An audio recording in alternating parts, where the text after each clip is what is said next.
Hi, this is Hafsa. Welcome to Quixotic Academy. In this video, we will implement Python code for the pre-release material task 1. If you have not already prepared the pseudocode and explored the task 1, I suggest you go back to my previous video and prepare the pseudocode first before continuing. I'm using Google Colaboratory for the programming. Google Colaboratory is an online tool provided by Google where you can run Python programs without installing Python in your system or in your laptop. And this Google Colaboratory will be with you on your phone or tab or system, wherever you want. It's very friendly and easy to use. So first of all, we will convert all the assignment signs to equal because Python uses equal sign.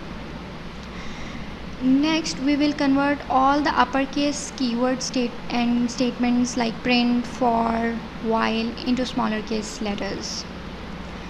Next, we will put a colon at the end of all loops. For loop, while loop, or if statement, all these have colon in the end. Another difference from pseudocode is I have used a range function in my for loop.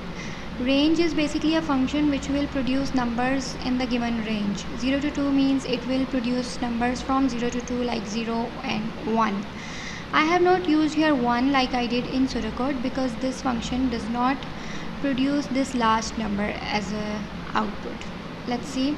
I have given it 0 to 1, it only produced 0. So our loop will iterate only once. But if I give it 2, it will run twice. So your second argument to the range function should be the number of iterations you want. Next, I have changed the input statement a bit. I have put the variable first, then the input function, then the integer function. So whenever Python program takes input, it converts the input into a string. That's by default.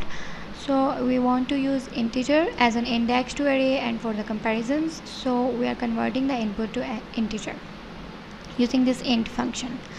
Next, we are using a while loop. If chosen item is not 0 and chosen item is not 1, then it will ask for the input again and take the input in chosen item. This will go on until the chosen item is 1 or it is 0.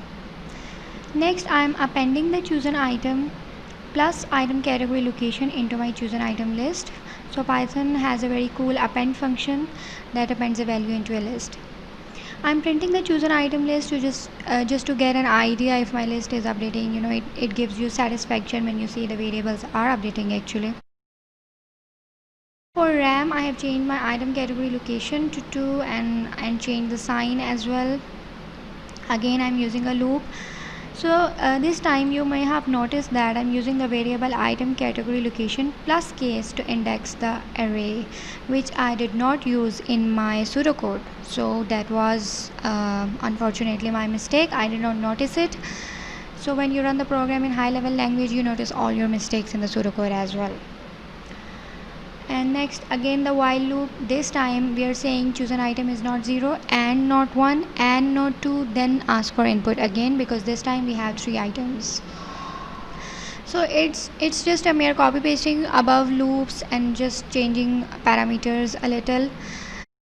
So one major change is here.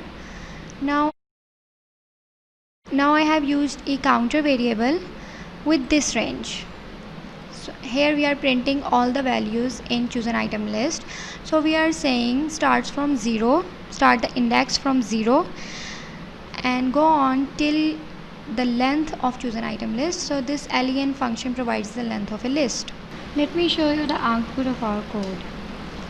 I'm choosing 0th case, item code A1, then I'm pressing 5. It is asking me for the input again. Now I'll press 2. 2 means B3. And for the hard disk drive, I want C3, so I'll press 2. Now you see it has shown me the content in chosen item list, and it has showed me all the items I chose. I chose A1, B3 and C3, and you can see I have literally chosen A1. 2 means B3 and here 2 means C3. So the code is working fine now. Please comment if you have any questions. Your feedback is very important for me. See you in the next video.